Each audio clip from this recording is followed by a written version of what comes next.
The European Union said the U.S. trade deficit was a national security threat. And House Speaker Mike Johnson taking to social media to share this post saying, quote, America just posted its first June budget surplus since 2017, thanks to President Trump's tariffs and pro-growth agenda. The GOP is correcting the Democrats' failures and putting our country back on a path towards fiscal sanity. And that continues to be the agenda for President Trump. As he mentioned to the European Union leaders, quote, we have had years to discuss our trading relationship with the European Union, and we have concluded we must move away from these long-term, large and persistent trade deficits endangered by your tariff and non-tariff policies and trade barriers. Our relationship has been, unfortunately, far from reciprocal. This is just one of the letters, this one specifically to the president of Mexico right here. Meanwhile, President Trump also sending a letter to Canada saying that he will raise taxes there on many imported goods to 35%. To talk more on all of this, I do want to bring in Jessica Kriegel, who is the Chief Strategy Officer with Culture Partners. And Jessica, we appreciate you taking the time on this Sunday to chat with us. My pleasure. Thanks for having me. So we've already heard some responses, in particular from the European Union President von der Leyen, saying that she is willing to negotiate with President Trump. As we look ahead to the coming days and weeks of potential negotiations, what is President Trump's goal when it comes to announcing these tariffs? Excellent question. And that's something that I think a lot of business leaders are not digging deep enough into. They're looking at the headlines, they're reacting in a very fear-based way, and they're panicking. The key right now is to not panic, but to get proactive. And the way that you can go about doing that is to educate yourself on the why behind all of these announcements and understand the nuances around these different tariff policies. So there's one thing you need to know is that there's different kind of tariffs that Trump is focusing on. The first is these kind of blanket reciprocal tariffs. These are tariffs that are here to stay. They're tariffs that both the left and the right agree with, probably. And even after Trump, no matter what happens politically, they're probably not going anywhere. Those are those 10% tariffs that are really about right sizing. Then there's country-specific tariffs. And these are tariffs that Trump is using as leverage to raise the stakes in negotiations. And so it's a game of chicken. And this is what we're seeing right now with this 30%. You see in the notes that he's leaving room for negotiation to continue. And so there's still room on the table for that to move. And what we're seeing is Trump being very forward-moving in this tariff policy in order to get movement from the people that he's negotiating with. So we'll see how that pans out. And then there's sector-specific tariffs, which are really about boosting domestic production in particular sectors. You see that in pharma, in steel, in auto. And so those are all three different types. And I think first things first with business leaders, depending on your industry and your business, your sector, you need to understand what kind of tariffs you're actually dealing with so that you can be proactive in managing what this means for your business. And you bring up a really important point, Jessica, in that I think the term tariffs can be used as a blanket statement, but you're mentioning that there are specific tariffs and not every tariff is the same.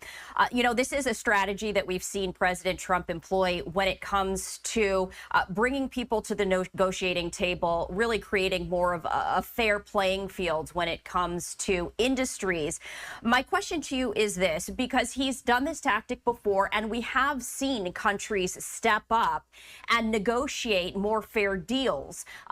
But is there any concern from your perspective when it comes to these sort of tactics that it could cause rifts between some of the countries that we do have very strong trading with?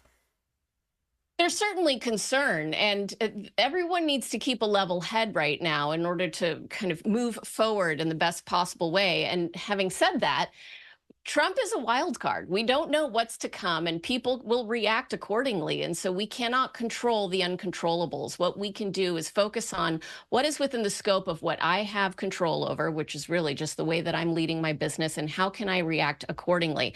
Step one, get educated. There's a fabulous podcast put on by Ankara Consulting, hosted by John Fraze. He had Kate Kalukowicz on. She's former Trump special advisor on investments and trade policy. And she's now at McClarty Associates, and she tells you why exactly he's moving in this way, what to expect, what this means. She goes into exactly how businesses can react and how they should not react. And the number one thing that she says is don't panic. We cannot panic. You have a plethora of tools. Those tools include your workers, your supply chain, your customers, Congress. Reach out and leverage those tools to try and drive movement in the right direction. The clients that we work with, they are now just used to the turbulence. They understand that turbulence is here to stay. And some of them, I've heard them say, agility is the new stability. We are just going to get comfortable with having to adapt and get comfortable with the unknown. And having a level head with that is actually the best way forward for all involved. And you're talking about having a level head. You're talking a lot of people reacting with fear, which is really not the best of strategies. And my question to you is this, because we are talking about economic trade. We're talking about economies and industries. You know, critics might call this playground politics where people are squabbling. But, you know, from your perspective, you know, can you separate the personal relationships with the political relationships? President Trump is focused on you know, making America strong again. How is that different, and how can you compartmentalize that versus people or even politicians taking what he does and says personally? I don't know that you can separate it. I mean, I've always had the opinion that all relationships are personal. They are relationships between people. So this idea that, well, it's not personal, it's politics, it's not personal, it's business, is really naive, because people are people, and they're going to react in the way that they will. And that is the key to understanding how to navigate this, right? What Trump's doing is he says, I want to get a certain result. I want to get these people to the table, and I want to right size whatever the deals are. In order to do that, he has to shape a belief that those people hold about what he will or won't do. And he's creating experiences right now that will shape that belief. And that is actually the key to shifting culture. Culture is how people think and act. If you want to shift culture, you have to create new experiences that will shape new beliefs. So Trump is doing that.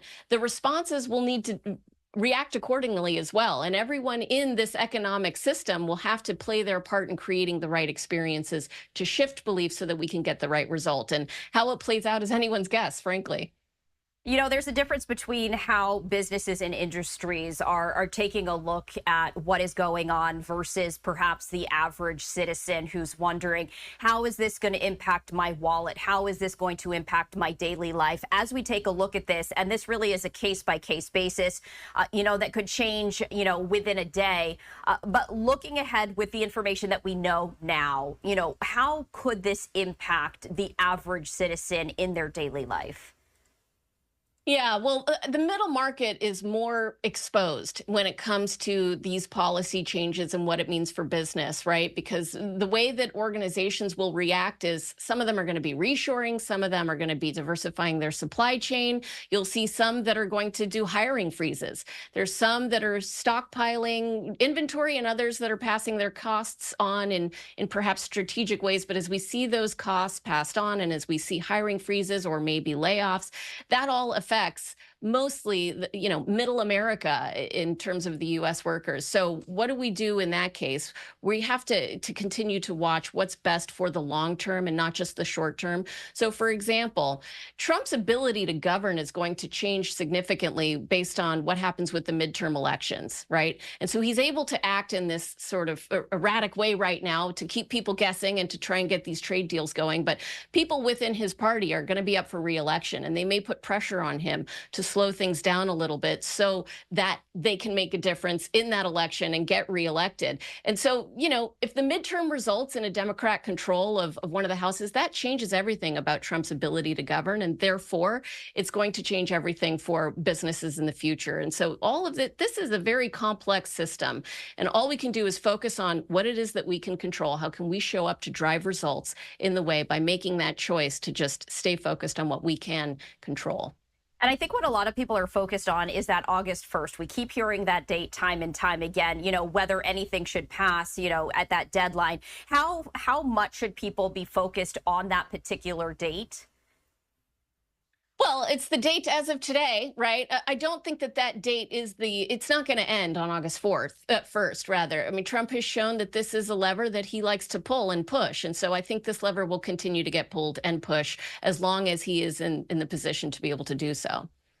All right. Well, we're just going to have to wait and see, as you mentioned. I mean, anything could happen. Agility is key when we're talking about all of this. Jessica, we appreciate you taking the time to join us here on Live Now from Fox.